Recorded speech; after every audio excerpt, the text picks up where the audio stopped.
but apparently it's cold in the South. Have you guys seen Texas? And what's happening to the windmills? They're frozen.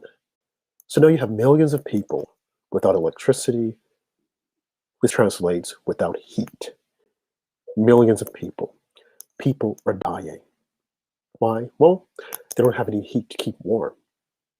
And you have Joe Biden telling us, oh, renewable energy. Let's go with this new thing with green energy. Shut down the Keystone Pipeline. What do you think about that, Texas? What's happening now? I wonder who voted for Joe Biden. I wonder if they're looking at the disaster, the havoc that he's bringing upon the country. And of course, the left-wing media is not going to tell you. They're not going to tell you that, hey, folks, look at this. We're talking about solar panels. We're talking about windmills. They're frozen in Texas. They're frozen across the country because it's so cold. Now, some people will say, oh, global warming, and we told you about the climate change. It doesn't matter.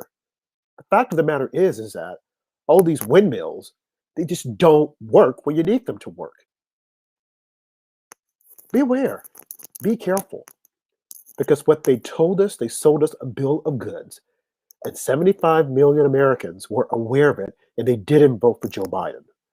But as we now know, it doesn't matter. According to a Time magazine article, the fix was already in. The collusion was already there. Big tech, newspapers, CEOs that have now gotten into this whole, we need to be fair, we need to do this, we need to do that, this whole craziness, they were in on it to silence the truth. As a result, we got Joe Biden. Now, what do you think of your vote? Join us tonight, me and my co-host at Small Town Andrew. How's it going, Andrew? It's going good. It's just chilly here in Illinois as well as the South. Now, do you have the windmill outside your front yard that's keeping you guys warm, or do you have just basic gas and electric? Luckily, I think we have basic gas and electric. The windmills are about 10, 15 minutes away from here. Good thing we're not relying on those. It's really funny. I seen a video. I think it may have been from a foreign country, but the windmills were covered in snow and ice. And they actually had a helicopter up there spraying the de-icer on the windmills. So it's like, here they are using fossil fuels in a helicopter, using de-icer that I'm sure is not good for the environment. And they're spraying it on a windmill that was made with fossil fuels. Just makes absolutely no sense. It makes no sense at all. And I find it extremely interesting that you had the left telling us that this is the way to go. We need to do this. And now, when we need it the most, it's out. Now, I'm not in Arkansas right now, but I'm from Arkansas, and I decided to wear my Arkansas fleece because Arkansas is buried in almost like 2 feet of snow. 2 feet. Now, some say, oh, we've never seen this before. Okay, that's fine. But you see it now, and yet and still, the left, they're pushing green energy renewable. Let's get rid of the coals. Let's shut down the Keystone Pipeline. In Houston, Texas, one of the hottest places in the country, buried in snow, windmills frozen. What do you have to say to that, you people who voted for Joe Biden? Oh, it's okay. A few people can die. It doesn't matter. I'm sure that's something that Andrew Cuomo would say, as he's saying that now with his whole fiasco of the China virus and the nursing home deaths. They covered it up for him. Now we know that more people die twice the amount, and the number keeps ticking up. But oh no, he was so eloquent, and he was so this, and he was so that, and we need to give him an Emmy because he's marriage material with his nipple ring, and we like him. And oh my God, he's on his brother's show on fake news CNN, and they're laughing, they're yucking it up, and just people dying in nursing homes. Questioned him about it. He pushed that. Shut up. Get it out. You get your facts. Because I've heard, I'm in New York City. He's a governor of New York City. I didn't vote for him. But I heard that the man is extremely tyrannical. He's mean. He's nasty. He is nothing short of a bully. But once the media got to him, they made him out to be a saint of God. Please give me a freaking break. In a blue state that he is destroying, he and his mayor, Bill de Blasio, a communist socialist. I don't know what it will take to get the country to wake up. I mean, I said in my opening, Andrew, I was talking about, the Time Magazine article and how this one reporter admitted that they all colluded to make certain that Trump didn't get it. Now, that's in addition to the cheating that took place in the different states, because we can't leave that out. And although the media chooses to discuss it, as our good friend and regular show guest, Michael John said, it happened. Excuse me. It happened. It did happen. You just have people who refuse to look at it, people who refuse to accept reality. Why? Because you have the media, the enemy of the people, that are spinning a completely different story. And it's really unfortunate. It's really sad. What do you say, Andrew? Yeah, at least whoever wrote that Time Magazine article has the self-awareness to admit that there was collusion here. I mean, we've seen it for months with the big tech companies censoring President Trump before the election, putting warning signs on his tweets, saying that they're misleading information, they're disinformation. We've seen the fake news media collude against him the entire time. They were anti-Trump. We're seeing something completely different on CNN right now, where they're just brown-nosing Joe Biden. He's not getting any real questions in this pre-arranged, pre-rehearsed town hall he has in Wisconsin. Of course, there's not going to be any questions about election integrity in the town hall with Joe Biden. So yeah, it's just at least the Time Magazine person has self-awareness of what is going on here. Self-awareness, but I wonder, to me, it's like they're like putting it in our face. Ha, ha, ha, look at what we did. And there's no accountability. Because again, as I said, I'm a journalist. And we were going to have another journalist on our show tonight, Chris Tremogli, but unfortunately he couldn't come. But we'll have him again for all of you who were thinking that he was going to be on the show. He had another situation that he couldn't come. But that being said, I'm a journalist, and you're taught in journalism school who, what, when, where, and how. And what these journalists are doing now is nothing short of absurdity. Praising Joe Biden, giving him these little easy questions, just like they did during Valentine's Day. Oh, and what are the cardboards for? And how did you come up with that concept? As opposed to saying, Mr. President, what do you have to say to the 11,000 Keystone workers who are without jobs? What do you have to say to those families who were victims of illegal aliens coming here, and now you're saying they can come across the border? What do you have to say that when President Trump was in office, the border crossing had almost stopped because he was working with Mexico and the other countries in South America? What do you have to say? What do you have to say to those families who lost loved ones? We're waiting, Mr. President, or is it Miss President? Because I'm hearing now that Kamala Harris has taken the lead in calling foreign dignitaries. She's on the phone with them as opposed to Joe Biden. I wonder why. Can we get a readout of that phone calls that she's having? He's yet to contact his counterpart in Israel. Why is that? All these things that are taking place. And I was glad the other day when President Macron came out and said, hey, the Western culture, what they're doing there is it would kill our country. Quiet as it's kept. The media didn't play it up. But had he said that of Donald Trump, oh my God, we would still be talking about it. People, you got to wake up. Hate President Trump all you want to. But what Joe Biden is doing to us, what he has done already, he kept everyone busy with this whole impeachment hearing, a hearing that he claims he wasn't listening to, only to come out later on and say, oh, well, we know that wrong took place. We know that he did something wrong. No, he did nothing wrong. Who did something wrong was Maxine Waters, who was saying, surround them, tell them they're not welcome. Who did something wrong was Kamala Harris, who was bailing out individuals who were arrested for arsonist, committing a crime. She was bailing them out and then soliciting money. What was wrong was when Chris Cuomo said that who says that a rally has to be peaceful? Protest has to be peaceful. Attorney General, one of Barack Obama's Attorney General coming out and saying, hey, when they go low, that's when we kick them. Eric Holder. We had the guy over the Lincoln Project, Wick Wilson, said that Trump needs a bullet to the head. All of that. So while all that was going on, the Democrats were busy telling you guys that Trump was doing something wrong when the only thing he was doing was making America great again. But I digress. Going back to Andrew Cuomo and going back to the climate change, going back to the windmills. People are dying in Texas and probably around the country because they don't have gas, they don't have electricity to keep themselves warm. But will the media talk about that? Will they dissect it? Of course not, because they don't want you to know it.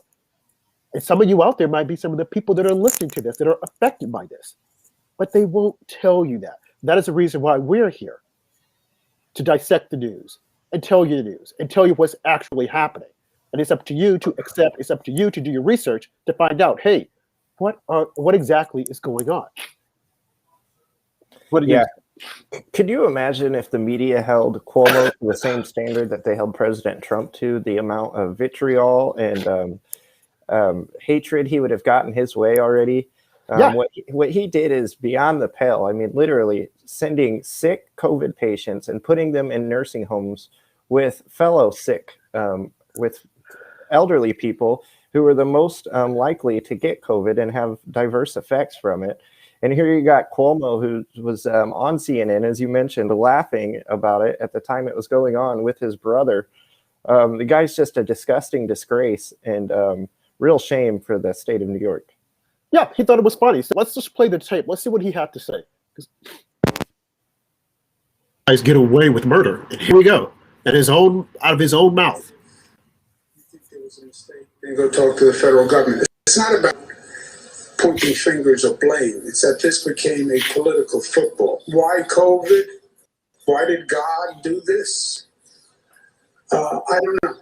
But who cares? 33, 28, died in a hospital, died in a nursing home. They died. There you go. They died. Who cares if your grandma and grandpa died in a nursing home? Who cares? Blame God. Don't blame me.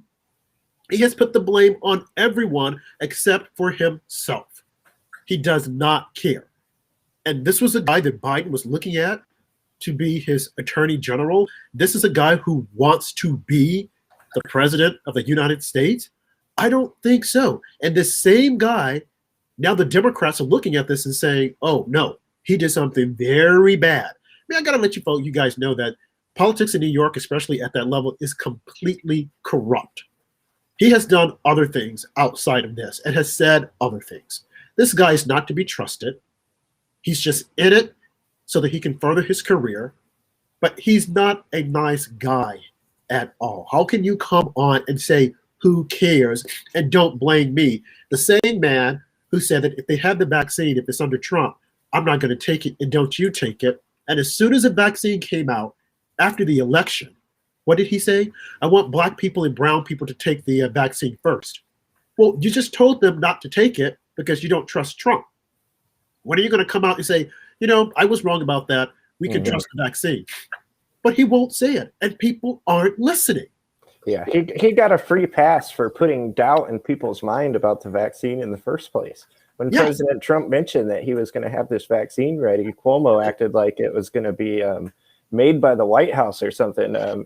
Not mentioning that Pfizer and all these great medical companies were the ones producing these vaccines. He acted like it was coming straight from Donald Trump or something and tried to make the New York residents question it just because they did not want President Trump getting any credit for this Operation Warp Speed that he did. The vaccine was done in a year. Usually these things take up to 5 years. What President Trump did was incredible, and he deserves all the credit for the vaccine rollout. Absolutely. He deserves all the credit. And will they give him the credit? Absolutely not.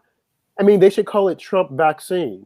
If it were Obama, they would say Obama vaccine, but they won't. You know, it's like, oh, Trump, oh, no. This has got to, people, again, you got to wake up and you got to call it the way you see it. Governor Cuomo should be impeached. He should be kicked out of office. Plain and simple. He should be kicked out of office. Unfortunately, I think he has another 2 more years or something, but he needs to be kicked out of office. I mean, forced out of office. What about, go ahead. I was going to say, we just seen that recall in California hit the number that it needed. I think it was like, what was it, over 100,000 signatures to recall Governor Gavin Newsom, and now it's going to go into the next phase. Maybe the people of New York need to recall Andrew Cuomo. Yep. No, I agree completely. But unfortunately, within our, I think our laws, we can't recall a governor. Now, the legislatures can make an amendment, but they're all Democrats. And I doubt seriously that they would do it because they know this guy's very vengeful and that he would come after them. Now, they can impeach him. Now, he can very easily remove the mayor, if he felt that the mayor, de Blasio, isn't doing a good job, which many people thought he would do when this crisis first hit, the China virus. But, he didn't do it because he wanted de Blasio to fail as being the mayor. He wanted de Blasio to fail so that de Blasio, who had at one point ran for the president all about 2 minutes and then realized that, oh, I'm not as popular as I thought I was. And he stepped down. He wanted to make certain that, hey, he will never be able to run again. Okay, which to me is absolutely, when I say run again, meaning to run for president again, is ridiculous, because they should have some type of clause whereby they could call out Cuomo and say, get the heck out, get the heck out of Dodge, because the guy is just, he's wreaking havoc, not only wreaked havoc in the nursing homes, but you look at New York City, it was a great place thanks to Mayor Giuliani. And now de Blasio plus Cuomo have just like wreaked havoc on the city. People are leaving. I mean, and this was a beautiful city, place to come with culture. And speaking of Giuliani, I don't know if any of you have heard that he's being sued by the NAACP and President Trump and some guy from, I think I'm trying to look at it right now, from Louisiana. They're being sued because they want to say that they caused the riots in that took place on January 6th. Now, they had a trial. He was impeached, a kangaroo trial. And they said, not guilty. He's acquitted. Why now are these people still holding on to this? And I hope they don't find some knucklehead activist judge who's going to agree with them. Because I'm telling you, this will never end. This will never end. President Trump was acquitted, but they're going to keep this thing going. They want to destroy him. They don't want him to run ever again. They want to ruin him politically, financially, and socially. This is the hate they give. And then they talk about identity politics and we need to love everyone and we need to come together. No, this will never happen, because why would these guys decide, okay, we want to, I'm just looking for the article right now, we're going to sue the president because of what he did. Now, here it is, because I want to make something that get this right. NAACP and Representative Benny Thompson are going to sue Trump and Giuliani over the riots. Can you imagine? Because they're saying that, just reading what the article says, incited the Capitol riot on January 6th in violation of the Reconstruction era law, commonly referred to as the Ku Klux Klan Act. Mind you, the Democrats created the Ku Klux Klan. Okay, but now they want to push it off on the Republicans. Now, if it were any other Republican, they would probably roll over and go, okay, they got us. Okay, we know that we're not part of the Ku Klux Klan. We know that we're not racist, but we're not going to say anything. But not Donald Trump. Donald Trump will push back, as he has always done, and rightfully so. Why isn't people asking, what did Nancy Pelosi know and what did she do? Quiet as is kept. She gets to walk away scot-free. Why hasn't anyone done an investigation and said, okay, what did we do to cause this? Because this summer, spring and summer of 2020, it was completely out of control. Why weren't they going out saying, okay, we're going to sue the mayors and the governors of those blue states, Seattle, Washington? Why is this kept? Why aren't Republicans calling them out? Mitch McConnell, you want to stand up on the floor of the Senate and eviscerate the president and say, oh, well, he was wrong. He did this. He did that. Oh, okay. What about the left? Have you opened your mouth at all to condemn them? Have any of the Republicans, other than Jim Jordan, Matt Gaetz, come out and said, hey, what you guys did was wrong? And all the ones that voted for impeachment, they said absolutely nothing about the left. They just sat back and went, I guess they were in agreement. I guess they enjoyed it. So I say all of this just to bring this full circle as to let you see what we're dealing with. We're dealing with hostile people who enjoy spitting lies. They won't tell the truth, and they support each other. Republicans have got to do the same thing. I was listening to Lindsey Graham before I came on, and I have reservations about him, but something that he said to Sean Hannity that I thought was extremely powerful. And what he said is that I would say to Mitch McConnell, what you did, you have your thoughts, you can say whatever you want to say, but you should have kept that behind the scenes, because Democrats are going to use that against us. We have to band together. We have to stick together. Why aren't you out there attacking the left?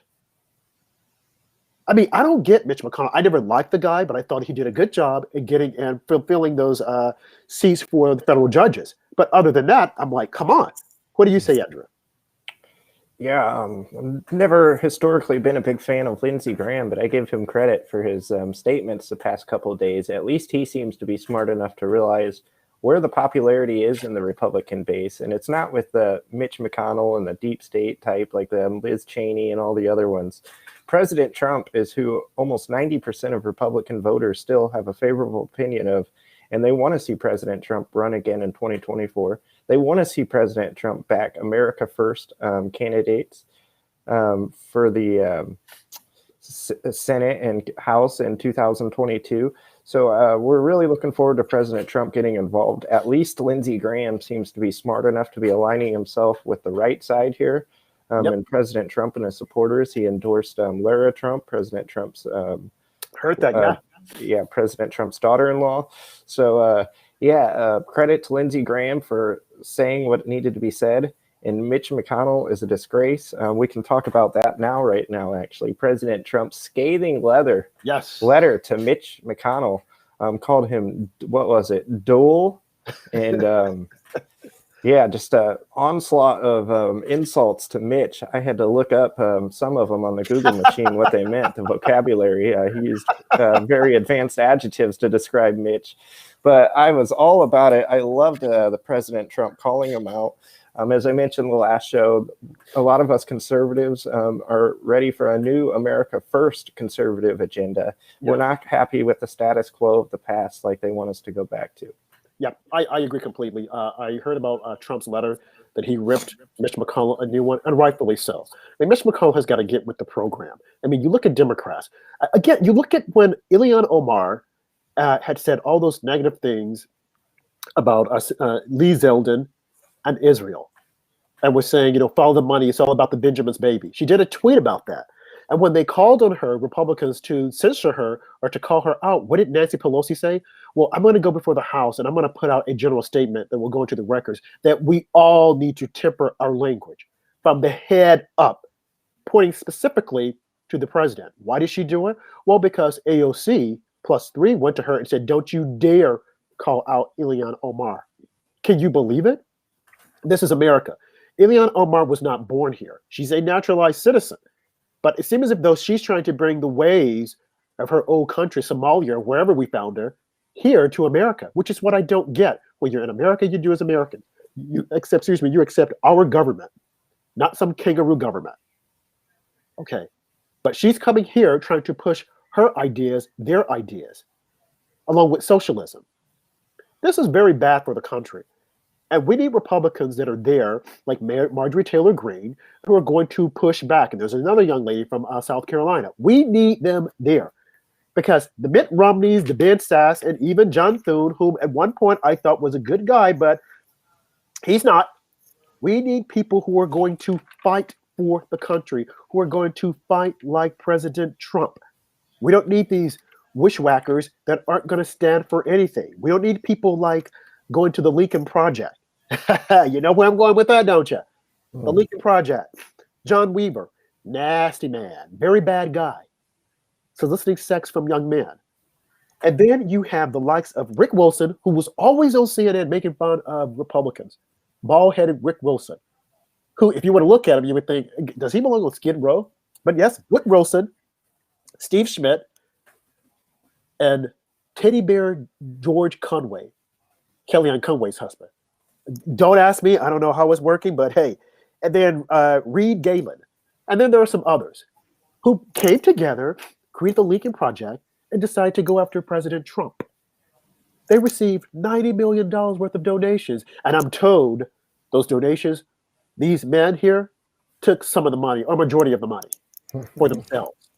Can you believe it? I'm sure that John Weaver probably used his money to, pay young boys for sex or something.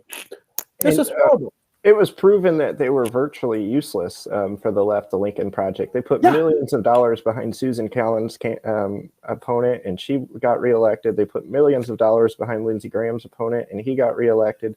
They put millions of dollars behind Mitch McConnell's opponent, and he got reelected. So the Lincoln Project was an abject failure.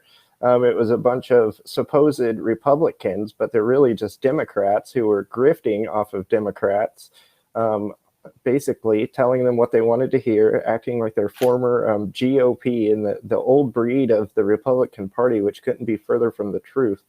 Nobody ever liked these guys. They were never successful in their past lives. And people like Rick Wilson and Steve Schmidt. It's just disgusting. They closed down the Lincoln. They're ready to close down and resign from the Lincoln Project now and make way for women now, they claim, after they've already cashed in their paycheck and trying to get out of the picture before subpoenas come for all these kids that they were sexually abusing. I thought that was ridiculous for them to come out and say, okay, what was this? The guy's name, Steve Schmidt. I'm going to step down because I think it's time for women to be at the helm. Oh, you're only now realizing that, Rick? Only now you think that women should be at the helm, so you want them there so that they can attack the women? No, you need to own this, Rick, okay? Because I don't trust you either. You need to own it as well as Rick Wilson. Steve Schmidt, George Conway, and Reed Galen, they all need to own this. And the Justice Department should be looking at this. Maybe they are. Maybe the FBI is. You never know because you got Chris Wray at the helm of the FBI. Okay, but they should be looking at this. They're always looking at other things that mount to nothing. They did this entire investigation against Trump, and there was nothing there. That's what's so aggravating. If there was something there, fine, go after it. But there was nothing there. Never was, never has been. And then talking about these people who have these double standards, now you have Biden or Kamala Harris, her niece, Nina, is going to benefit off of her name. She's out selling T-shirts and books and all this and putting Kamala on it right in our faces. The media is saying nothing about it. Whereas the Trump children who stepped away from their business, they kept saying, oh, they're profiting from this, they're profiting from that. That was before they came to the White House. Look at Hunter Biden, A Beautiful Thing, a book that he's writing. He's going to come out and talk about what is a beautiful thing? His package? I mean, I don't know. I'm just asking. I don't know. I mean, what is a beautiful thing that he's going to talk about? And of course, he will go on a book tour and he will go on the different talk shows and talk about it. And I guarantee you, not one person will ask him, Hunter, what did you know about China and when did you know about it? What did you know about the Ukraine and when did you know about it? Are you still taking money from China and how much money? You do know that you're profiting off your dad's name. Why is your family doing this? What about your illegitimate child and the stripper? Why now have you decided to claim the child? Hunter, what is going on with you? I know that Hunter had a substance abuse problem. My heart goes out to him. But what is happening now is unbelievable that they're trying to cover the media and just avoid this. They're not covering the Lincoln Project. I mean, you look at MSNBC and they've just like circled completely around it. They don't even want to touch it. Why don't they want to touch it? Because they've had him on the show every day for the last 3 months, probably embarrassed. Oh, yeah. They had John Weaver on the show, I think, almost 100 times, if not more. The same way they had the creepy porn lawyer. Yeah, they had him on the show. I mean, they're always getting these creepy people on the show, and no one is holding them accountable, and they hold them accountable. It makes absolutely no sense. But then on the other side, they fabricate a story and make it seem as if though something wrong was happening, when it's like, no, nothing wrong was there. Again, I go back to Andrew Cuomo. It doesn't take a rocket scientist to realize that, wait a minute, what he's saying and what he's doing doesn't make a whole lot of sense. But they gave him a pass. Him going on late night TV, joking and yucking it up and laughing and saying, oh, well, you know, and them saying, oh, he's the greatest person. He should get a wife. He should get married. But look behind the scene. Look at what was happening. Mm-hmm. It's unbelievable, Andrew. Unbelievable. Yeah, the credibility of CNN is just falling apart. We've seen today Brooke Baldwin step down. Oh, yeah.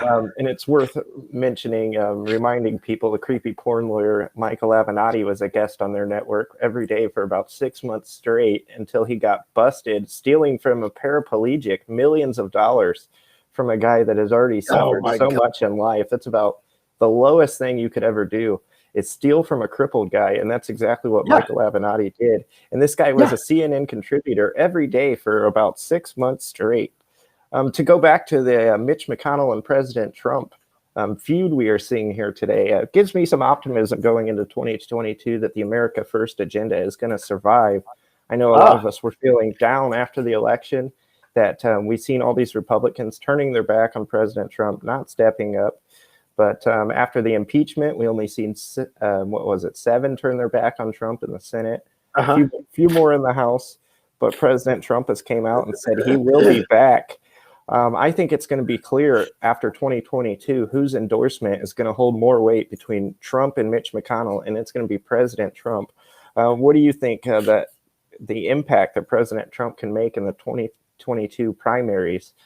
Do you see him having more success endorsing candidates than Mitch McConnell, for example? Absolutely, I do. I do believe he'll have more success because I think, Mitch McConnell is a dinosaur. I mean, he's beyond his prime. He should already be out. I mean, it is what it is. You just got to call it the way it is. I mean, he has to step down. He's too old. Why is he even there? Why does he think we need him? And that's one of the problems of the Republican Party, is that they do a bad job in grooming in politics, not grooming for sex, like what's his name was doing, John Weaver. We're talking about grooming for politics, not sex, John Weaver. So if you're listening, we're not talking about that kind of grooming, the Lincoln Project. We're saying grooming the next wave of Republicans to take the stand. That is what they're supposed to be doing, but they don't do it. They do a horrible job because they want to stay there. Stay there for what? What are you doing there? At some point, you got to accept the fact that it's time for you to move on. Cultivate, groom some strong conservatives so they can get there and carry on the banner. And I think that maybe that's what President Trump should do. Open up a school, not necessarily a school, but open up a workshop or something to groom future leaders. Because you look at Kim Klacik, she should be on Congress right now. Okay, Joe Collins, they should be there. They were on the conservative side, and hopefully they would, toe the line, unlike some of these other folks like Adam Zingzanger, who was part of the Tea Party, and now he's trying to create his own movement. Adam, look, you would never be president if that's what you're thinking. Nikki Haley, you just shot yourself in the foot. I mean, I have said on this show numerous times that I liked her, and I could see her as a first female president. No more. After you came out and said what you said and did what you did, no way, because I know you will get there and you would probably do the same thing. No, not having you there. No way. But Republicans have got to do that. They have got to groom better leaders, future leaders. I mean, we can't have everything short. Now, guys, breaking news. I got to say this, and I got to share it with you also, Andrew. Breaking news, I think. Hold on a second here. Let's see here. Guys, guess what? I am back on Twitter as RobJH1. They just sent me confirmation that I'm back, but guess what? I have 0 followers. Wow, they renewed your account, but they took all your followers away, huh? They took all of my followers away, so you guys have got to come back home. Well, I guess it's a possibility. Like if you deactivate your account, how it takes a couple days for your followers to come back. Maybe there is still some hope you will get them back. Nope, I just tried to tweet and it told me, tweet not sent. Your account is currently suspended. No, but they hold it. Okay, well, let's just look here, folks. This is live. Okay, blank is your Twitter login code, your Twitter confirmation code. Oh, okay. Well, I'm gonna try this after the show. I see if I'm back. At Small Town, you should do the same thing. I mean, I got to admit, what I did is that I sent them a letter and I said, please show me and tell me where I broke Twitter rules. Please let me know.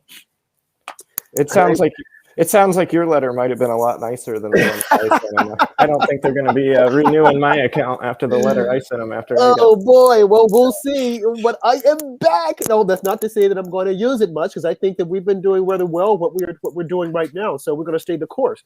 But please follow our show if you are on Twitter at After Dark Show 45. Yes, please do. Please follow us on there, and that's where you can find our show on Twitter if you happen to be one of the few still on that app. But yeah, congratulations, Rob. That would be great. Hopefully they renew all your tweets and everything. Oh gosh, that'd be wow. I don't log back in and see what happens. So folks, stay tuned. So yes, if some of you I see in the chat room, I'm congested. I'm actually in New Jersey for a week.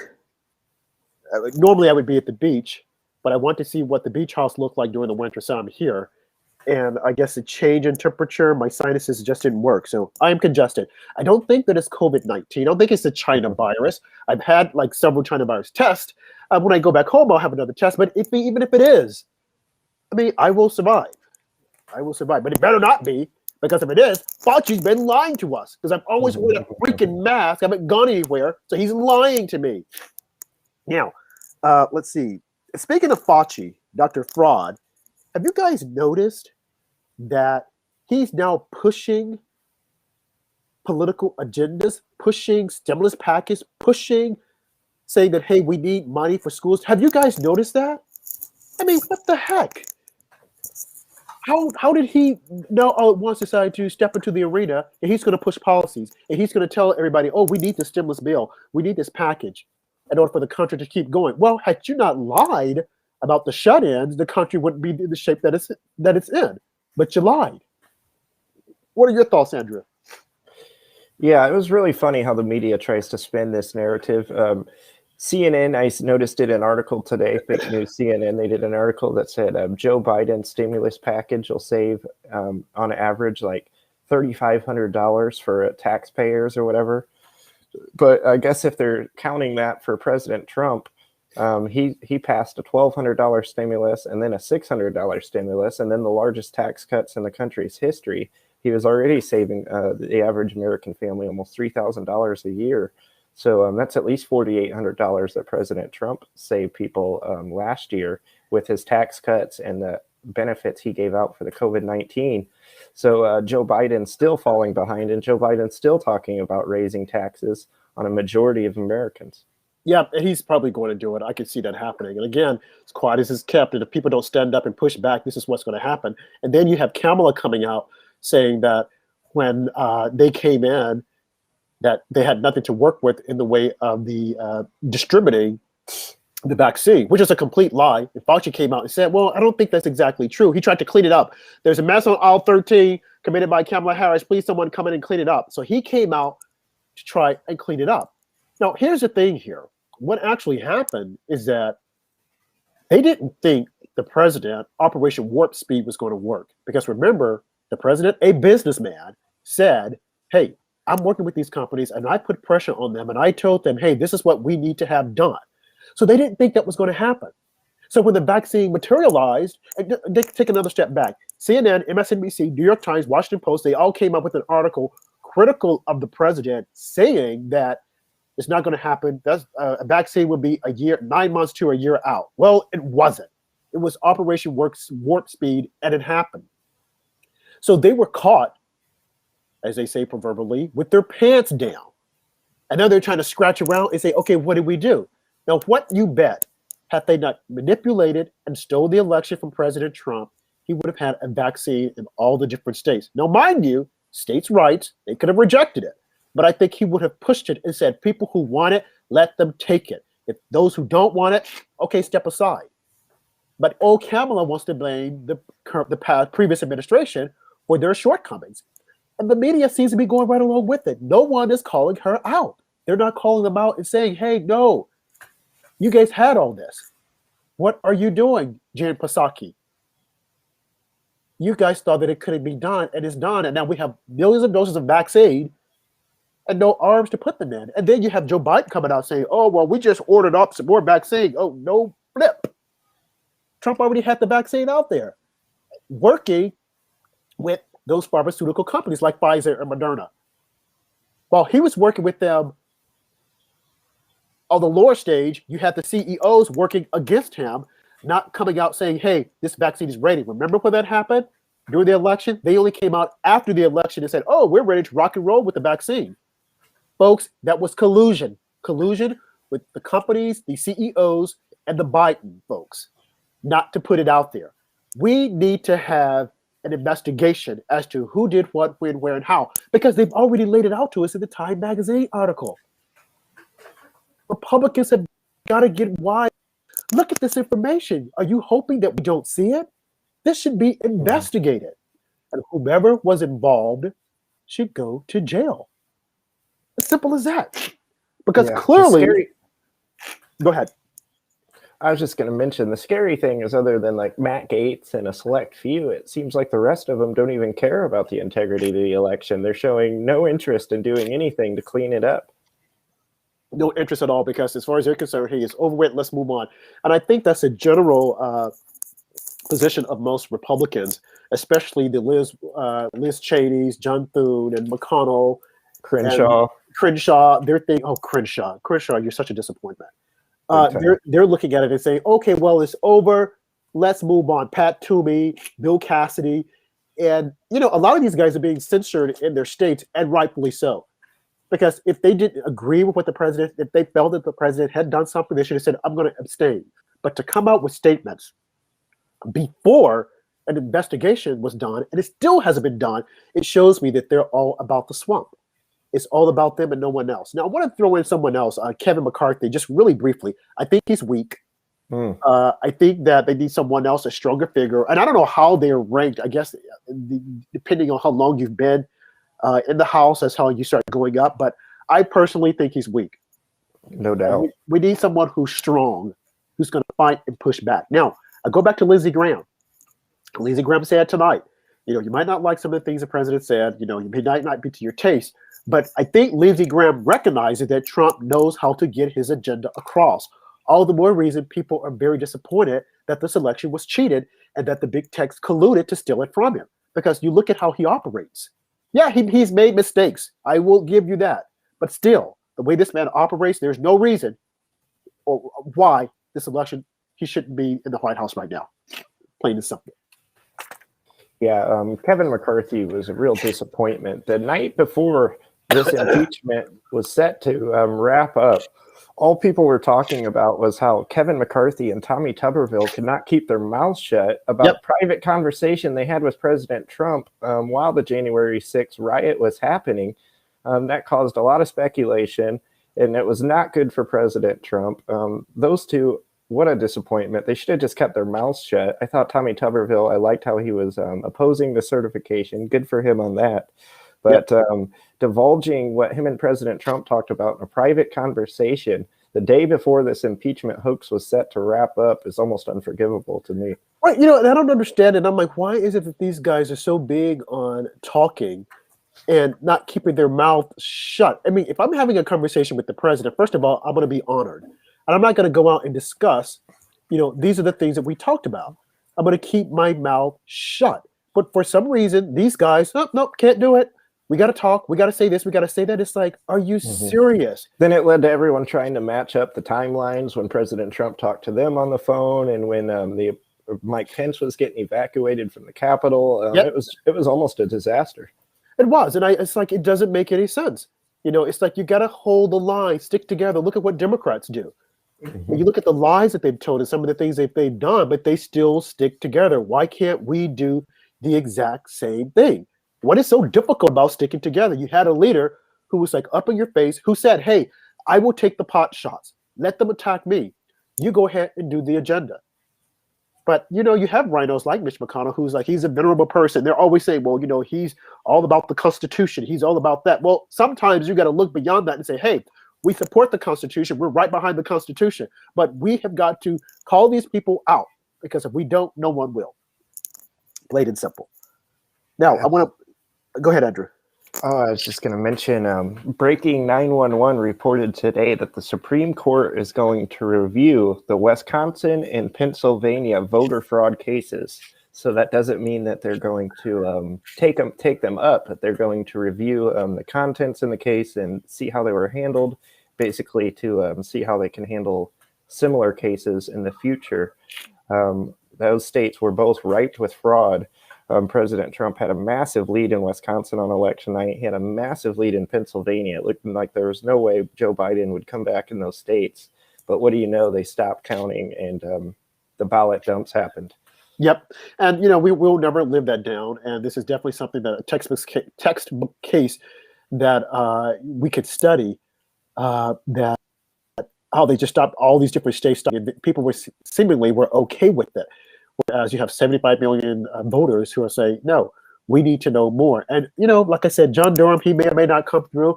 I'm not hanging my hat on what he's doing. I'm just looking forward to President Trump getting out there and getting rid of some of those rhinos like Elizabeth Warren. Now, something else I want to bring up, I have a note here, council culture. It's gotten completely out of control. We're told that Parler is backing up. I can't get access to it. I'm going to log out and try to log back in.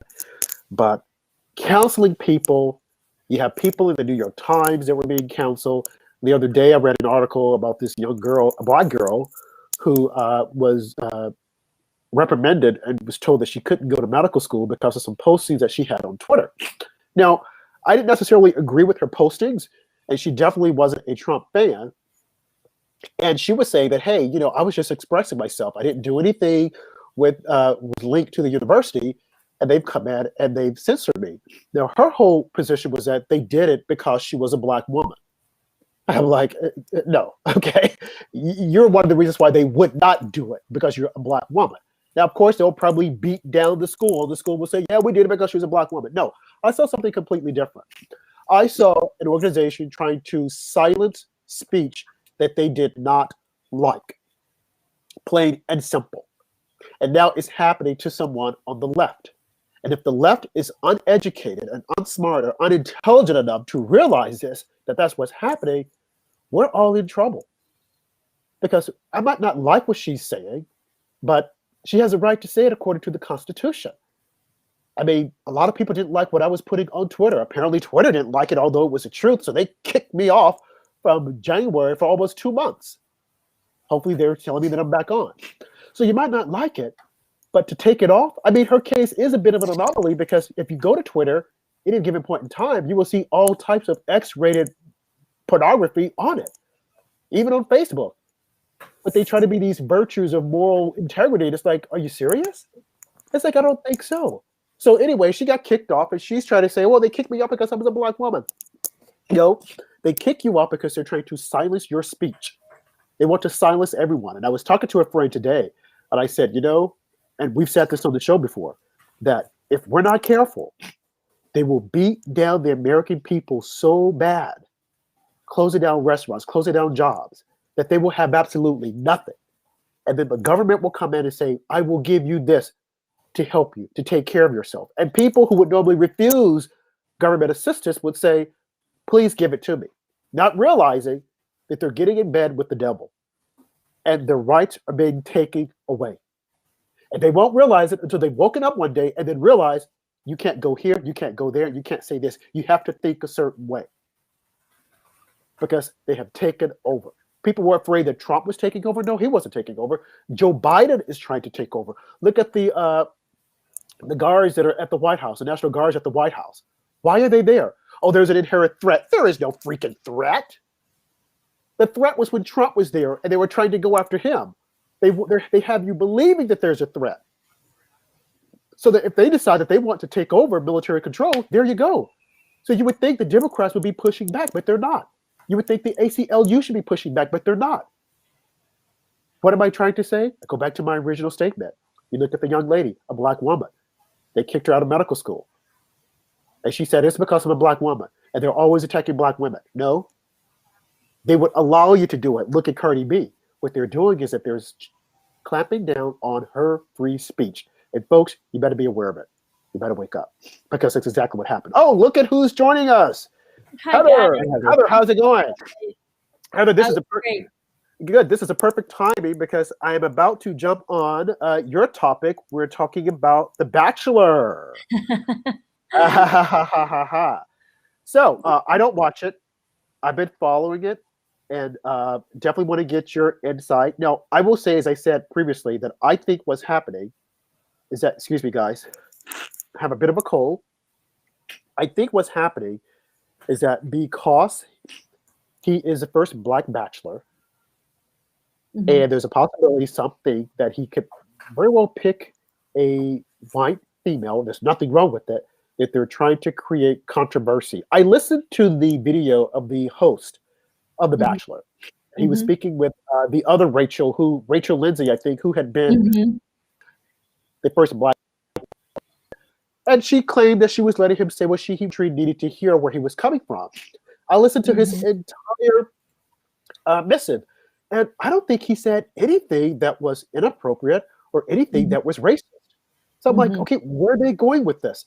But Mhm. because the media has tricked our minds, they have us thinking that if you don't come out and say this person is a racist, you don't come out and say that, you yourself, you are a racist. But Mhm. I'm like, what did he say? And then he comes out and he starts apologizing. I'm like, what are you apologizing for? Mhm. I Mhm. heard what you were saying. Yeah. And what were you supposed to say just to condemn her? You don't know who she is other than she came on The Bachelor. Mhm. So what is your Mhm. take? Mhm.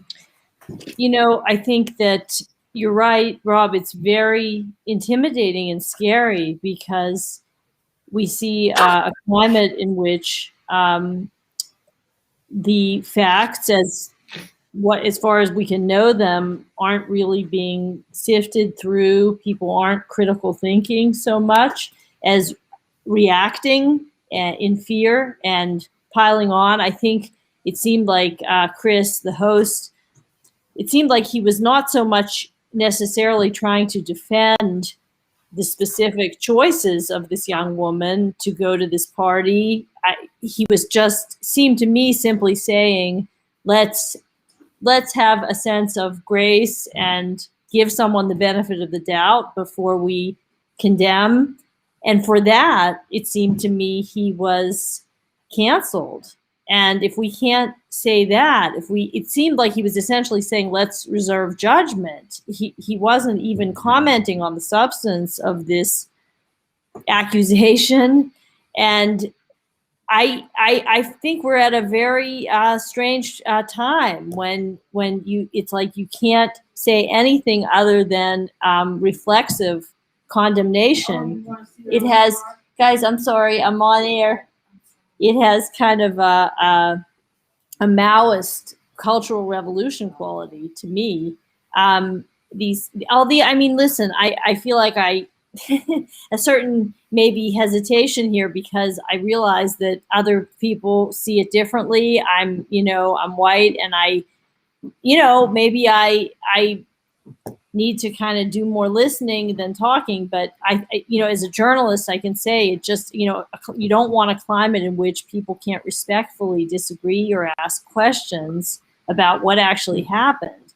And when you have a climate in which anything other than reflexive total agreement and instant condemnation of someone is intolerable, I have to say that's not a healthy situation. Yeah. No, I hear what you're saying, and I mean, me being a black guy and looking at this, I read it, and if he had said something that was racist, I would have called him out. But him saying, Uh-huh. okay, what was accepted in 2018 is probably different from now. Now that's not a huge time frame. Now that what he said didn't make any sense. When he said, okay, this was 2018, we're now 2020. What was accepted then might not have been accepted now. Well, yeah, because things are changing so quickly in our culture Mhm. and in society. But look, excuse me, looking back, that she attended this party and antebellum is, being from the South, when I think antebellum, I think of the huge mansions. Other people would say Mhm. the huge mansions that the slave owners lived in, you know. Mhm. Okay, fine, you could say that. And then she had on the dresses that were akin to Gone with the Wind, the big dresses. What's the big deal? She didn't have people in blackface, from what I've been saying. There was no one there in Right. blackface. And so they didn't have any black people that were serving them. So what is and was the issue?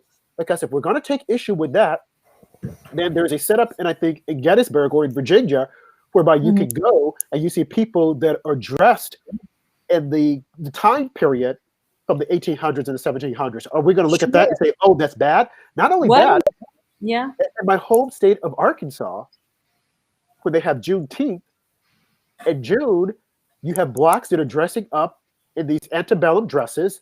Some Oh, are really? dressed like slaves, Oh, and they're saying, hey, this is our history. And then they walk yes. around in the big mansions that are there. So are we Yes. to counsel that? So these are things that I want people to think about when they start throwing things out there and saying, we need to counsel this. Oh, this is racist.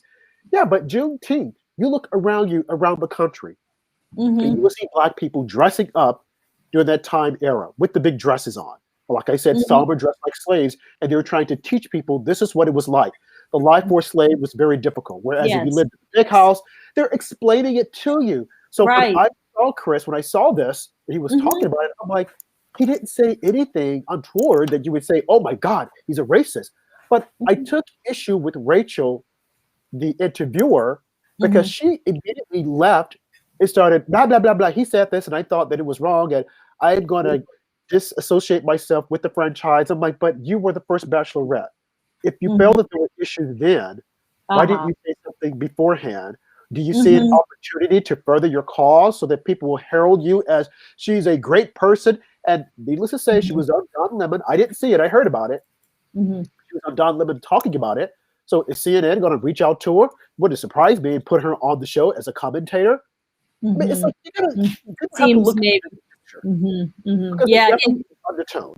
You know, I hear you, Robin. The other thing that I thought when you were talking about the historical recreations, yeah, I mean, I think that there are so many subtleties and nuances, and intention matters. I think, I mean, if you're going to be a thinking person, you need to consider what's the intent, what's the context, what is actually being communicated, what does it mean to anybody. But I mean, that takes some thinking, and I think we're at a place where a lot of people don't want to. You know, another example I can speak about a little more comfortably is there was an accusation of anti-Semitism against a young woman this past week who was the actress on The Mandalorian, which is a show that I don't watch. It's on Disney Plus. But what I read, and I'm Jewish, so I'm more comfortable commenting. I mean, to me, what she wrote did not say, her intent did not seem anti-Semitic. Okay. To me, I'm glad to hear. she wrote something comparing, I don't remember the exact tweet, but it was something about if you wonder how the Nazis could have whipped people up to demonize and dehumanize and kill Jews, consider the way Trump supporters have been depicted in this country. And Jewish people, some of my people took issue with that. Jewish people, many are very sensitive about Holocaust comparisons, which I do understand. I personally was not offended. I think it may be a little bit of an overstated comparison, but I do, because of course, at this point, you know, Trump supporters are not being rounded up and you know, genocidally murdered. But I understood she was making the very narrow comparison. She was talking about propaganda. She wasn't saying she hates Jews or that Hitler did something right. She was saying that you can use propaganda to to whip people up, make sweeping negative generalizations about groups of people, inflame emotions, and dehumanize. That's what she was trying to say, maybe in a way that wasn't so exquisitely precise. But it wasn't an anti-Semitic statement. I think if you think critically and you consider what her intent was, you really couldn't come away with the understanding that this was intended as a diss on Jewish people. But she's lost her job, you know, which I think is wrong. And I think it's McCarthyist. I think, we're at a point where people are they're just hyper reacting, and then others are afraid to say anything reasonable in defense of someone. And, you know, what does that mean? That we have to become this society of unthinking, hyper reactive scaredy cats who all, you know, can't ask a question or have a different view than the hard left? Very concerning.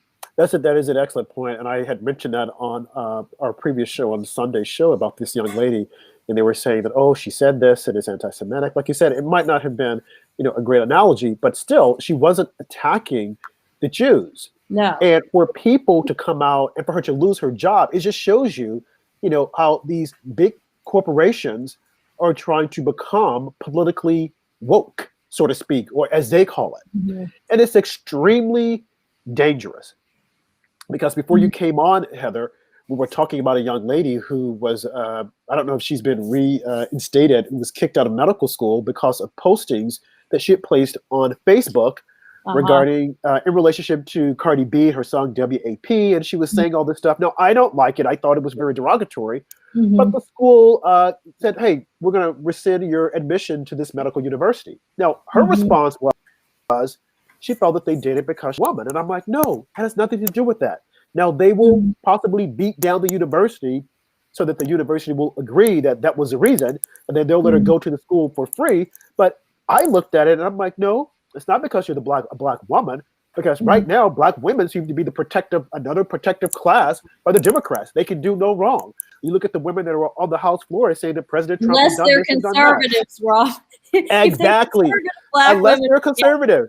That's a very good point. Unless they're conservative, because you look at how they have just completely glossed over Condoleezza Rice, but she was a Secretary of State, and it was a very high position. But you're right, unless they are conservative. And then you look at Denise Barillo, how they attack her consistently. Okay, so but going back to the story, I mean, so she's saying, "Oh no, they did this because I'm a black woman." I'm like, no, it's about they're taking away your freedom of speech. And if we're quiet and if we're complicit, and if we sit here and let these things happen, as I said earlier on, that it will eventually make a complete circle and everyone will be caught up in it. And then we will not have these rights that we hold so dear that the Constitution has given us. As the Constitution said, that we're all afforded these inalienable rights that was given to us by our Father, by God, and you can't take them away. But you have the Democrats that are saying, or the left, if it's not what we want to hear, we're going to silence you. If we think that you're racist, we're going to call you racist. So in my humble opinion, from looking at this, and I don't watch The Bachelor, I think that it's all about them thinking that he may very well pick this girl. We don't want him to pick her. So we're going to create some controversy. We're going to get rid of the host. And as someone said in the chat room, I thought a great analysis is that the Rachel, the black girl, may very well become the next host of The Bachelorette or The Bachelor or whatever. You know, I could possibly see that happening. You know, but I wouldn't want a job because I came out with these false accusations and now I'm going to say, oh, hey, you know, I saw this. I could see that happening. I could see someone pushing, well, make her the host. We need a female to host. Let her do it. Interesting. Hey. Well, maybe I think one thing that I wanted to make the point about is I think that maybe I think The Bachelor should decide. I mean, of course, the season was filmed before this controversy erupted. So we will see, interesting, you know, we will see over the next, 2-3 weeks. How it plays out. He does choose. In other words, if I'm not mistaken, the forces of political correctness couldn't I don't think they actually are the ones who will have made the decision, because I think his decision was made before all this erupted, because it was filmed a few months ago. So I'm just kind of curious, like, I mean, if he did choose Rachel, this woman who's being accused of all this stuff, I mean, that's going to be interesting. And I mean, it'll, I don't know what anybody's going to say. And, you know, there is another young woman who I think he seems very smitten with as well, Michelle, who's black. Okay. Yep. But the other thing I wanted to say, you know, I mean, who knows who he'll pick, but I really liked his opening speech. You know, I'm a viewer of the show, and I think you mentioned, Rob, you saw it. He said something, to paraphrase him, about being an individualist and being, you know, wanting to choose the person and not choose based on race, and that he hopes that this will not be a problem. And so I just wanted to say that I think it's a shame for this, if all this controversy eclipses what I felt was a very truly progressive statement on the part of The Bachelor, you know, at the outset, which is that he's an individualist and he wants to, you know, find love. It's supposed to be about, it's supposed to be about love. It's not supposed to be about divisions among people. Right. And it's, I mean, this to me is kind of the antithesis of what the whole thing's supposed to be about. And, you know, why I'd like to see a conversation between him and Rachel about it. You know, black man, I would like to hear how he feels, you know, what he'd want to ask her, what he thinks about this, what she thinks about this. I mean, I think that could be a real, you know, teachable moment for the country. And I wonder if we'll get to see that or if we'll be denied that. Right. Well, I'm not a fan of reality TV. I've always thought, some of the like competitions I used to watch, but they've become also contrived. I'm like, I don't like them. You're and too I'm like, smart. No, who would, For a smart person, it's weird that I like it as much as I do. I mean, but it's entertaining. I can see that it's entertaining for some, but I'm like, who would want to put? I mean, I think that in the beginning, maybe it was, you know, had some truth to it, but I think now people are trying to further their career. And can you blame them? If this is a way I can get my name out there, hey, I'm going to do it. Now, Moving on to another entertainment. Andrew, wait, I'm sorry. Did you want to comment on that before I move to the next topic? No, you guys covered everything. Okay. I guess you're not a fan of The Bachelor or The Bachelor. Have you guys been hearing this static out there about Lindsay Lohan and David Letterman in an interview he had done with her years ago? I saw that interview. Yeah. And when it took place, I thought it was like a bit uncomfortable. I mean, like, because she's going to rehab, but I'm thinking, but if you're going to rehab, why are you appearing on his couch to talk about it? He is a comedian, and of course, he's going to prod you. So, of course, the social media police are after him, and they're saying, oh my God, how could he do that, poor girl like that? I'm like, what do you mean? She agreed to be on the show. She also agreed, she had a show with Oprah Winfrey to talk about her sobriety, what she was going through. So I'm like, so what did he do to her? That's what he does. He's a comedian. Wait, I'm just throwing one more thing. Also, this whole thing with Justin Timberlake, Janet Jackson, and Britney Spears. I don't know if you guys have been following that. I haven't. Okay, well, what happened here is that back in the Super Bowl, I don't remember which one it was, Janet Jackson was performing. And of course, he ripped off, I thought it was staged. A lot of people were saying that it wasn't staged. Right. But she apparently took a lot of heat. He did it. He was able to go away, and keep his career. Right. They said that it did stall her career. I never noticed that. And Britney Spears, the same thing. They were dating. They broke up. And that people were attacking her as opposed to him. So now they're coming back and they're saying, oh, this wasn't fair. And he comes out and he says, excuse me, guys, he says that he was able to get away with this because of his whiteness. His whiteness and being a male. I thought, are you serious? So now you're falling for it. That is extremely dangerous when you have people who start following for this line of, well, it happened to me because of my whiteness, because I was a man, my toxic, and that's the reason why. What do you guys think? I think on the Lindsay Lohan one, a lot of people are looking back with rose-colored glasses now. You look at Lindsay Lohan at the time that she was on David Letterman. That was her whole persona, was that she was like a partier, and it's basically what she was famous for.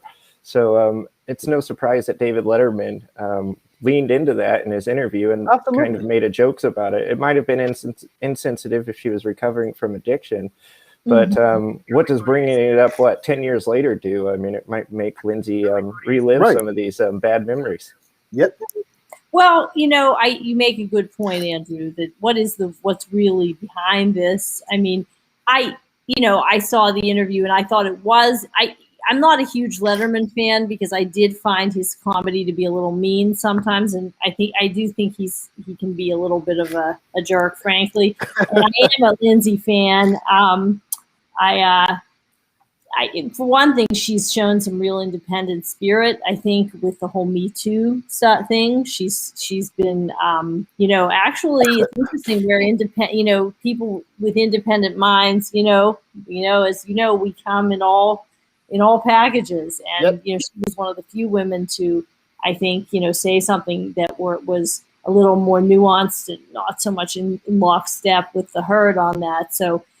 But all my personal opinions aside, I think people should. Yeah, I don't think that David Letterman should be canceled or something. I mean, you may like his comedy. I don't really care for the edge that he brings.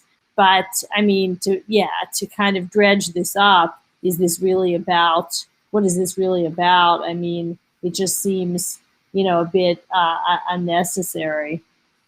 Yeah, it's and to me, I think it's all part of this whole cancel culture. We're going back, and I'm like, if we're going to do that, we need to go back and look at all these other interviews whereby people were harmed. Go back and look at the interviews whereby reporters weren't always nice to Melania. They weren't always nice to President Trump. If we're going to encapsulate all of this stuff, then we need to do it all.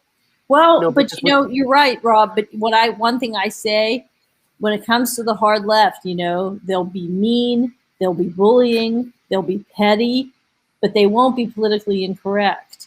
And the issue I have with their movement is that it's supposed to be about, progress and tolerance and against hate. But the reality is it's only against hating certain groups. It's not truly against hate, in my view. I had an interesting talk with a friend today who I respect and she sees things somewhat differently. And I just listened, because we were talking about The Bachelor, and she's Black, and she was just saying that she thinks that it's important for the country to be having these conversations, and Right. that this is about that young people, our young generation, has been so inculcated to hate racism and to hate bullying. And, certainly who could argue with that? I mean, that's wonderful that we have more sensitivity. But what I was thinking, and I didn't say, I can say to you guys, is that I'm all for all that, but I'm also against, I'm not into just changing the groups and the labels. Are we really against hate in this country, or is it just, do we channel these feelings of overgeneralizing and stereotyping and the impulse to demonize? Is it now just being directed at the Trump supporters, all of them, or the white man, or the Israel supporter? Is it that we're really evolving and we're learning to tolerate disagreement and to show respect? No matter what, even when we feel hurt, to express the pain, but not turn into bullies ourselves, or are these people who, maybe they're raising some legitimate concerns about the party and the culture in the South, but is the answer to all gang up on one individual for something she did as a young person and to tear her to pieces? Is that really against hate? Is that what you do when you want to really help someone understand why something was insensitive? To rip them apart because they were insensitive. It's like, maybe they were, but then what are you being? I mean, it's just not, I don't think it's real evolution. Right. No, I agree with you 100%. It doesn't make a whole lot of sense. I mean, and these things took place over a decade ago. So why now? Is there someone in the back room who's looking, saying, okay, let me just go through, let me just find all this information and let me put it out there? I mean, again, I saw the David Letterman interview. I was like, wow, but I said, if I were her, I wouldn't have shown up on the show, but they were trying to prove to people that, hey, she's changed. She's keeping her appointments because she had a reputation about keeping appointments. So she had to have known, if I go on David Letterman, he's going to talk about it. And she wasn't comfortable. But I felt that she handled herself. And at the time, I recall someone writing and saying, it was an uncomfortable interview, but she handled herself well. Why now are we trying to revisit this? David Letterman is gone. I think he has a show or two on Netflix. But what do you want David Letterman to do? To come out and issue an apology? It's like we're going to have the whole world apologizing. And of course, it's because of a man. They want to see it. They want to see this mea culpa. I think a lot of people like this. But to me, a lot of it is so disingenuous. Honestly, I kind of feel like if you're being picked apart by a mob, how sorry can you really be in your heart? I mean, isn't the natural human impulse to be just like, fight back, and even if those people are right in some sense. Well, you look at the guy hanging up in such an excessive fashion. Are you really gonna, in your heart, you feel like, I hurt somebody and I feel bad and I want to learn why I did something that wasn't respectful. I mean, I think, you look at the guy from, like I said, feel goodwill by, in a respectful way, explaining to someone why this bothers you. You look at attacking them and destroying them and expecting them to then want to be your ally.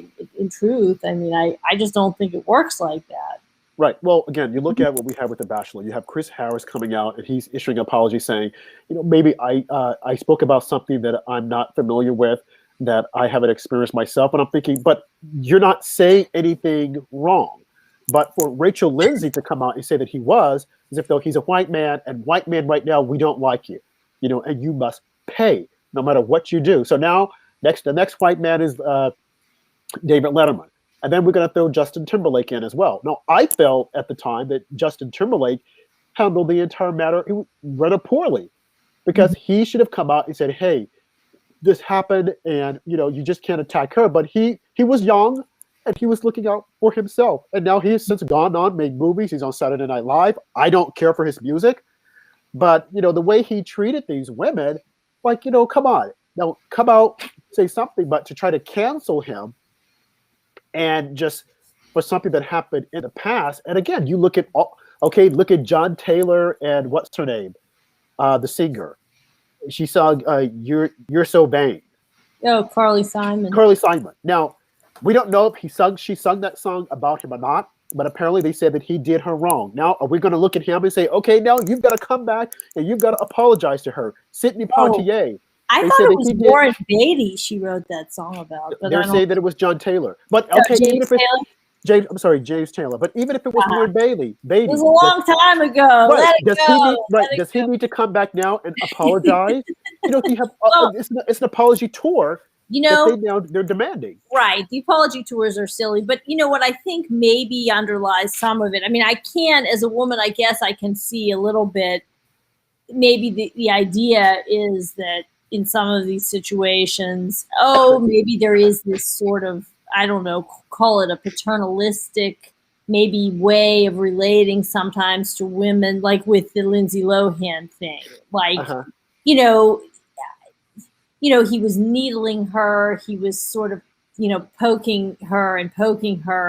And he, she was, maybe if I were to, really be circumspect about it, I could say, would he have treated a young man that way? He kind of maybe felt he had a certain license to kind of scold her. There was something about it. Here she is. She's a grown woman. She's going into rehab, and he's sort of making light of something that's difficult for her, and kind of making her the butt of the joke. Right. And it's a serious subject, and he wasn't treating her with a lot of respect. I can see that. And there is a kind of quality maybe sometimes in the culture where women are kind of, I guess, sometimes sort of talked down to or kind of needled, but I think the answer is to talk about it, not to just shame on people and try to ruin their careers and think that's going to help women. I mean, it happened, right? But what you said, it happened some years ago, and if we're gonna use that standard, then Charlie Gibson needs to come out and apologize to Sarah Palin for talking down to her. A lot of the comedians need to apologize to not only the men, but Donald Trump when he they don't get that. We don't get that because we're conservatives. We get to exactly. And that's why the whole movement is so hypocritical, in my opinion. It's not really against hate. It's not about white people and black people should be good to each other. Men and women should be good to each other. Individuals should strive to be better. We should all, work on things. And I mean, these great universal truths that, MLK, was truly a progressive, truly helping us transcend all the downside and the petty and abusive side of human nature. I mean, it's like call me an idealist, but it's like, have we not learned a thing? Every enlightened soul, truly enlightened soul that walked this planet tried to tell us, you can't just flip the script, and this is about each of us doing our best, and no one group is perfect. We're all flawed. We're all human. There is one human condition, and we are all, we all have sides to ourselves that we need to strive to improve. And, where is that? Where are these great universal truths in their movement? I think they're pretty lost, honestly. Yeah, they are. So it's just, as I said, for show, rules for thee, not for me. And there's going to be more. I'm sure that there is someone right now digging in social media, looking up all this other stuff just to put it forth and say, hey, what about you? You owe me an apology. You need to do this, because I can just name a laundry list of people who felt that they were done bad. And I wonder what's going to happen. Sure. And there is that thing in human nature. I hate to say it, but we see it in Greek tragedy, and it's a theme. To tear down, to the mighty, to watch the mighty fall. I think that's a factor too, with these famous people. When you see a mob just pick apart something and revel in the humiliation and destruction of a human being's livelihood and identity, I think it's actually quite a lower side to human nature that's being dressed up. as something exalted. I think it's Yep. the exact opposite. Right. Right. I think it's Well, about the mob. The mob wants its scapegoat, yep. and it's being dressed up in finery. We have to feed the mob, because if we don't feed the mob, they will continue to push and they'll be hungry. So you have to give them meat, which I think is what's happening. And I just wish people would wake up and realize that they're being played. They're being played by the overlords, and I hate saying that, the overlords that are out there that are saying, "Hey, it's our way. You have to do this, and if we think that you've done wrong, we're going to come after you." Whereas other people, you can get away with murder. We're not going to say anything about you. Just like the country music musician, they said, "Oh, he said the N-word, and we're going to go after him." But you have the N-word being used nonstop in rap music. So if you're going to say that, then white people shouldn't sing, or people, only blacks should sing rap music. But you have that. You have people using that vernacular on the streets. You had Gwyneth Paltrow saying that Jay-Z was her in. People, give her a pass. It's okay. But if someone else says it, oh, you've got to apologize. And then you have the person coming out, head held down. "I'm sorry. I didn't know what I was saying. And I have to learn better." This is the last thing I'll bring up. What do you guys think about the Karen, the Central Park Karen, whom the prosecutor has decided not to go push further on her the charges, because she could have been in jail for a year. But they said she's taking some sensitivity classes, and they're going to let her go. That she'll probably go on the speaking circuit. Just depends on what she has to say, and if the media feels that she's really contrite, and she'll probably try to get the person that she accused to go on a speaking circuit with her, and they'll just drum up all this business, and it'll be lovey-dovey, and everyone's like, "Oh yes, hallelujah, she admitted." So we know that there is white fragility. We know that there is a white privilege. What are your thoughts on that, Andrew? It's just interesting. I remember the video somewhat, not real well, since it's been so long since it happened. I think it had something to do with didn't she have a dog on a leash, and she was she had a dog. Yeah. So the animal abuse part of it was pretty disgusting. As far as being a Karen, it happens, but I don't think she should serve any jail time for that. But the animal abuse is something that's not acceptable. Yep. And you say, Heather? Well, gosh, Rob, I'm almost hesitant to weigh in on this one because I know it's super sensitive. I've talked to my friends about it, mostly my female friends.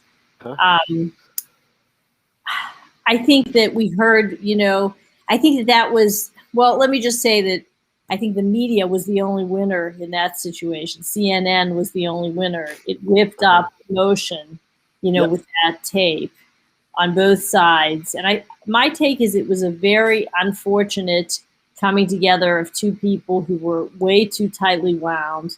I think it was really more of a misunderstanding than any actual intent to be. I mean, I'm not going to defend everything she said, okay? I get why, some were offended by the way she, what she chose to say to the police. But I think it also, one's perception of what happened depends on whether she has said that she was afraid, and now whether she had reason to be or not is another question. But I think if you believe she really was, then it takes on a somewhat different meaning, what happened, as opposed to her just trying to use racism to, attack and torment this innocent black man.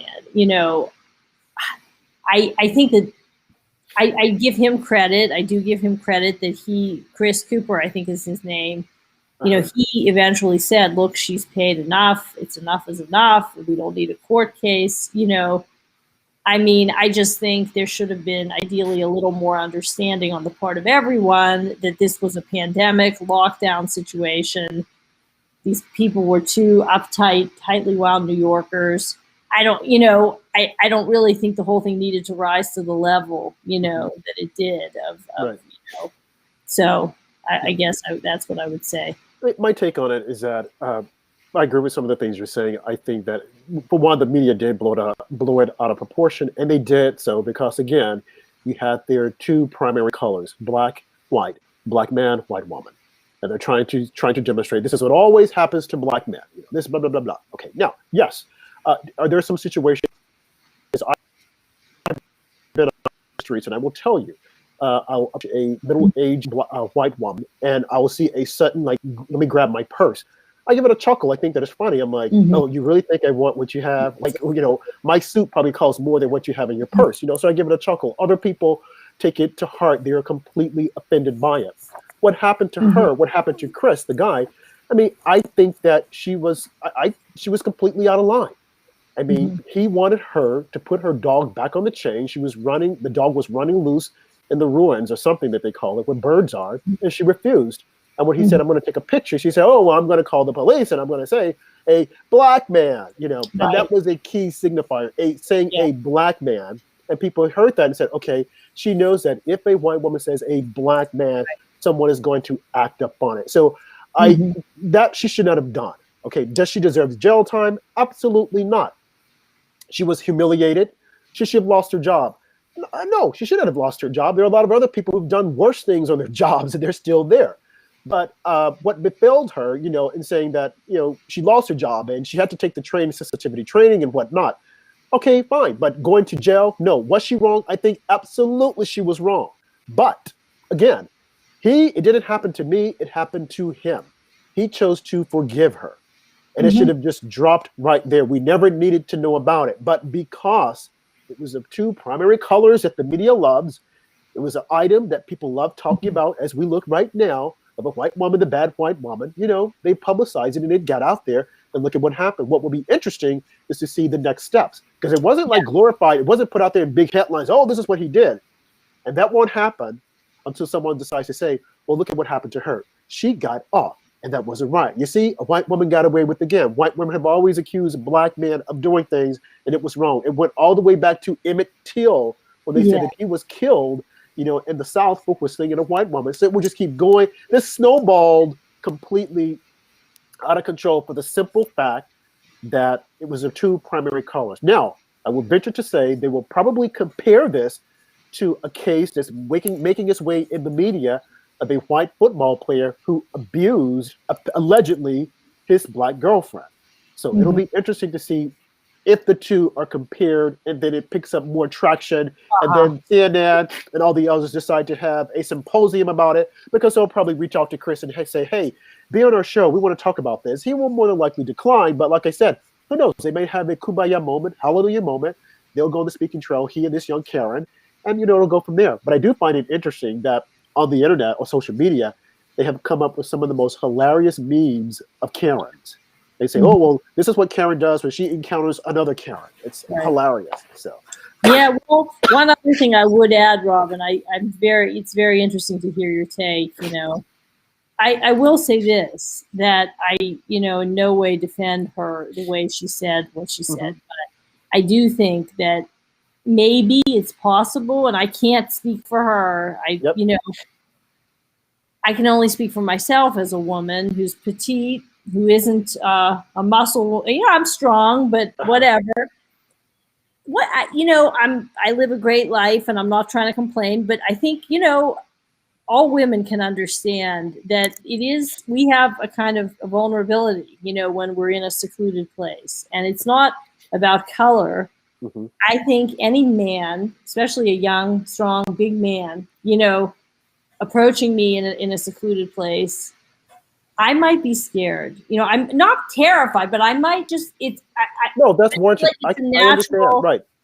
I feel like it's something that dare I say, and it's not about color. I think men maybe might want to think about whether you guys, and I'm sure you guys, knowing you as I do, to be sensitive people, you just would probably approach a woman alone with a little extra awareness that she might be startled, she might be taken off guard because we are more vulnerable physically. So I do think that that's something to consider, that it's not always, and of course, she made it about race and all that. Right. So that's something else. But that's what happened. Right. No, your point is well taken. Emotion, it's, you see a man, especially unless he's elderly or he's coming in a very, very non-confrontational way. I think it's I can't speak for all women, but I think that especially if I'm alone, and a man approaches me in a way that's in any way what would I call it? I don't know if aggressive would be too strong a word, but confrontational. You're the one in the more vulnerable position as the woman. So I kind of feel like, not that that gives you license to do anything, but I do kind of feel like, we heard with all the sexual harassment stuff, we hear believe all women. And I mean, I think that's an excessive and silly statement.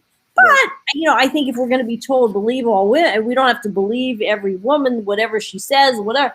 But I mean, I do think a little sensitivity and maybe understanding is in order when it comes to, the fact that women are more physically vulnerable on average, your point is well taken, and I agree. But from what I was reading, he didn't even approach her in a threatening manner. He stood back because he himself said, "I knew what this could escalate to." And like you said, women are more vulnerable, but you can't tell the left that because they feel that, hey, they're super women, but they're more vulnerable. But then the question becomes, like I said, what the media was looking at is that we constantly hear black men being accused by white women. He knew that, hey, this could escalate, so I'm going to keep my distance and I'm going to take a picture. He said that when he was interviewed. Of course, the media shut it down and they kept saying, black man, white woman, black man. And of course, that started to resonate with people who are already on that bandwagon. Now, the question is, what if it had been a white man? Would she have done the same thing? Right. Probably so. Now, if she had called it that a white man, no, she probably would have just said, and I'm just speculating, a man. But the moment she might have still been scared. Yeah, she might have still been.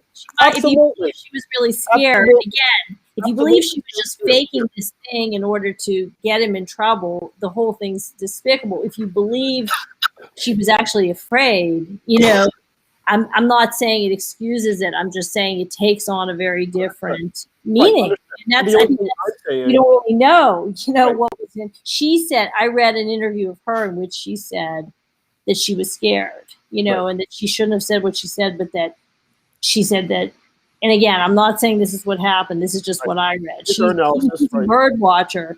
He was in a bush, I guess because he was like bird watching. She said he popped out of the bushes. And so, again, that's why I say I think there was a big element of misunderstanding in what happened. He was like a New York guy who has this eccentric hobby, which is, a fine hobby, but he's a bird watcher.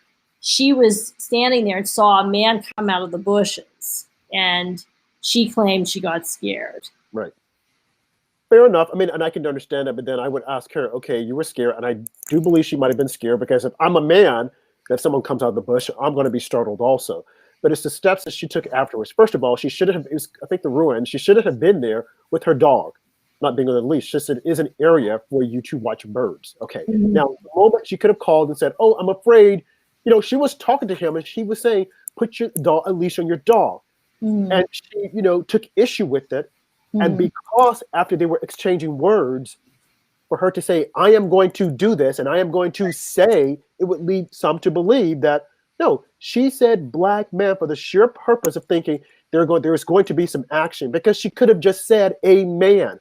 Why did she have to say a black man? She said an African-American. African-American man. Why did she have to say that? Why did she just say a man?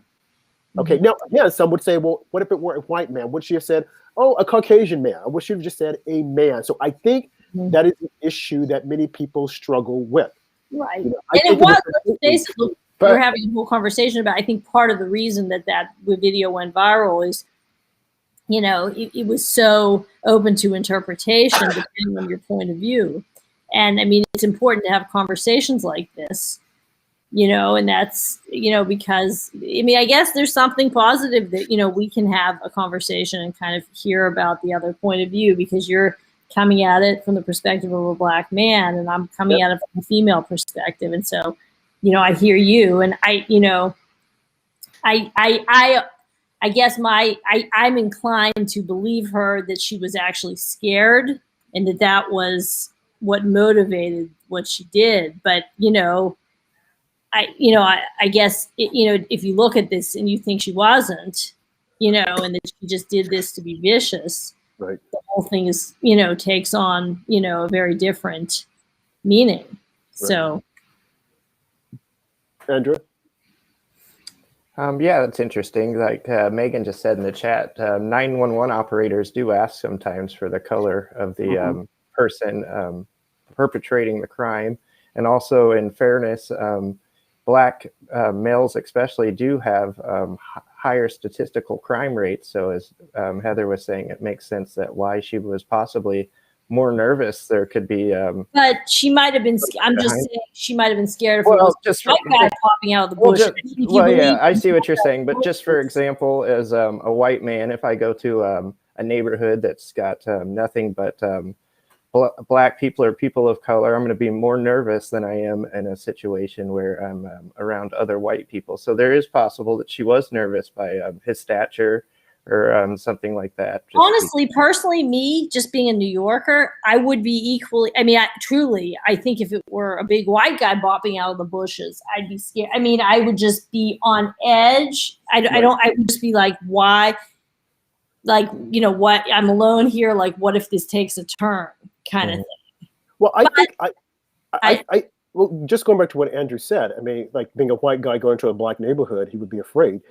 The same thing I think of a Black person. When we're out of our element, there's always a heightened sense of fear. Jesse Jackson even said once, if he was walking down the streets of Watts, that he would be afraid, or if he's walking down the streets and if he sees someone with a hoodie on, he's going to cross the street. If I were to go into a Black neighborhood that I'm not familiar with, I too would be afraid. But I think that what happens is that people look at that and would say, okay, you're prejudiced, because why would you feel that way? They would listen to Andrew and say, hey, you're prejudiced. Why do you feel that way? You know, you think Black people are going to do something to you? Well, I don't know. You know, if I were to walk into a white neighborhood, I would a sense of heightened fear, thinking, oh my God, they probably think I don't belong here. They're going to call the cops. So I think it works in both ways. Unfortunately, the media refuses to report that. They don't have the dialogue that we're having saying, I hear what you're saying, but I would feel the same way if I were to do X, Y, Z. So can we not agree to accept what each other is saying, as opposed to saying, no, you're racist because you're there and you're thinking that Black people are going to attack you. You know, when you look at the statistics and you've heard people say, okay, if a white person comes here, you know, this is what I'm going to do. I spoke with a probation officer who happens to be white, and she said that in her job, she would go into a lot of Black neighborhoods. Her career. Initially, she said she thought, oh my gosh.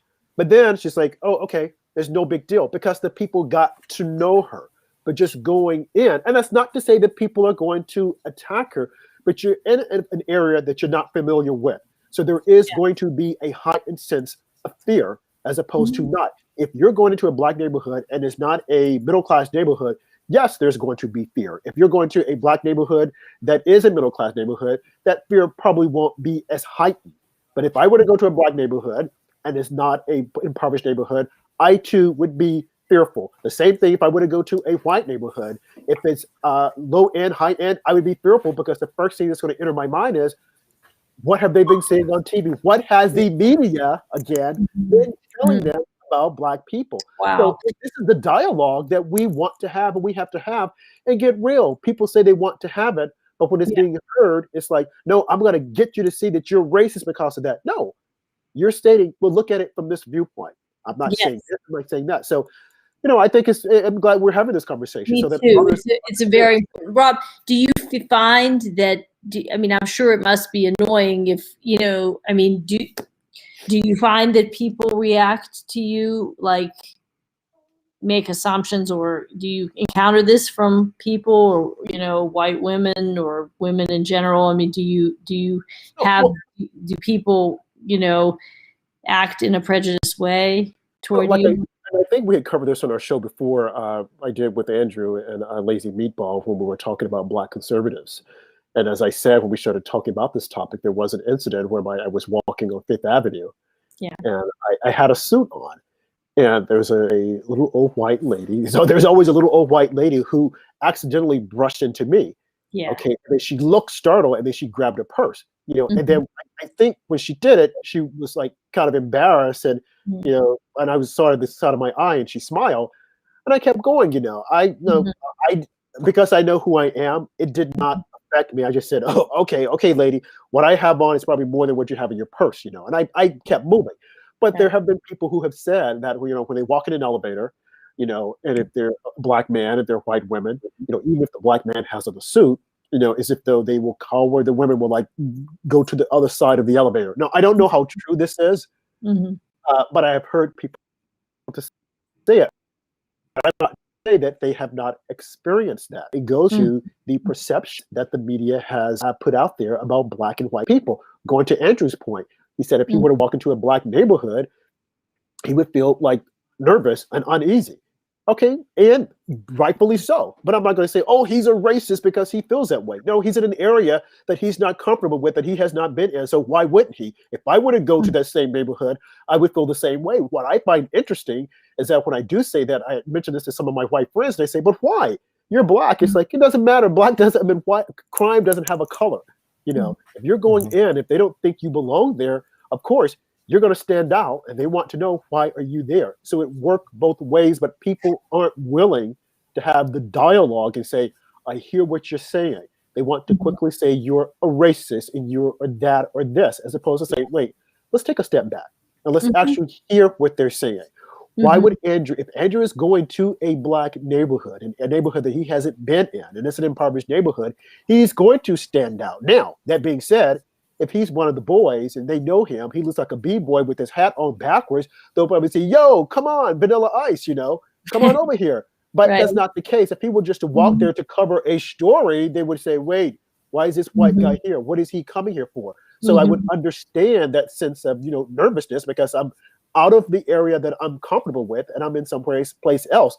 But I would say the same thing goes to a black man who's going to a neighborhood that he's not familiar with. So I understand both sides. A lot of fear, a lot in the air, and you know, I think the time. And you have to have your senses up. You just can't go in thinking nothing's going to happen to me, because that's when something could happen. So we don't know this woman's background either.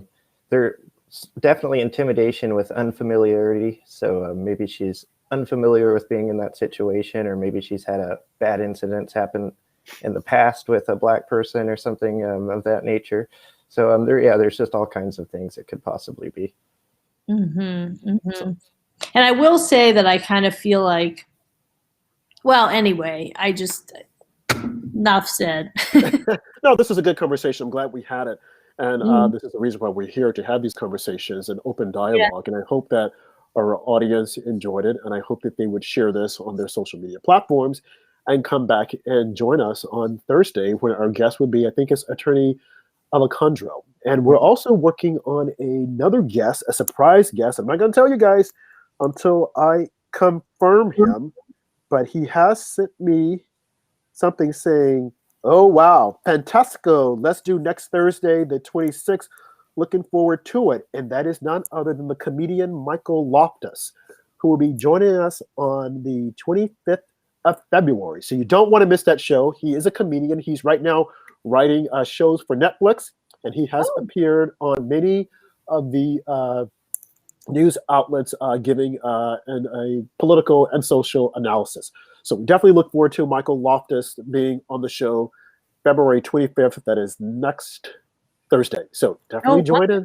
And we're working on some more, guests that we're sure that you will enjoy. So, hey, spread the word. And as I said, Heather, I think you weren't here when I said this. I think Twitter is letting me, lost her.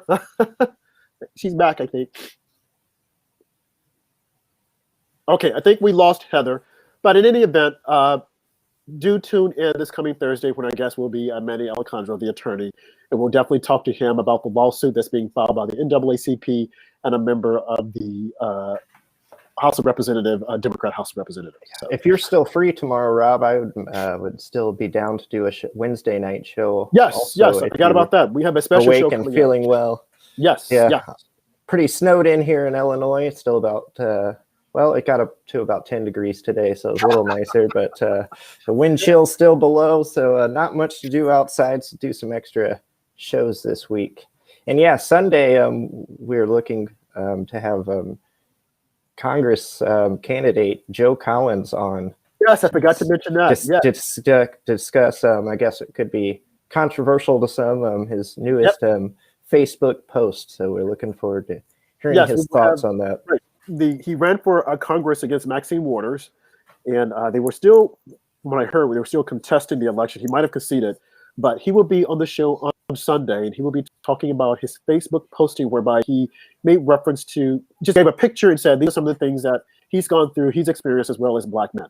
So you want to be tuned in for that show. He's been on the show before, but it should be a very interesting show. So definitely tune in. Anything else then? No, I think we got it all. Great show. Okay, guys, thank you. Make sure you go follow us on social media. Follow Rob, hopefully on Twitter at RobJH1, on Gab and Parler, and also pill.net. Be sure to check us out there. And find me at magamedia.org on Twitter. Find our show at After Dark Show 45 on Twitter. On YouTube, type in MAGA Media. We should be the first account that comes up. And find me on Gab and Parler and Pilled, also a Small Town Andrew. And like I said last show, if you're interested in doing some advertising with us, please contact Rob or I. We would love to advertise your product during our show. Thank you. Absolutely. Thank you. God bless. And we will see you on tomorrow at 10 p.m. Eastern Time.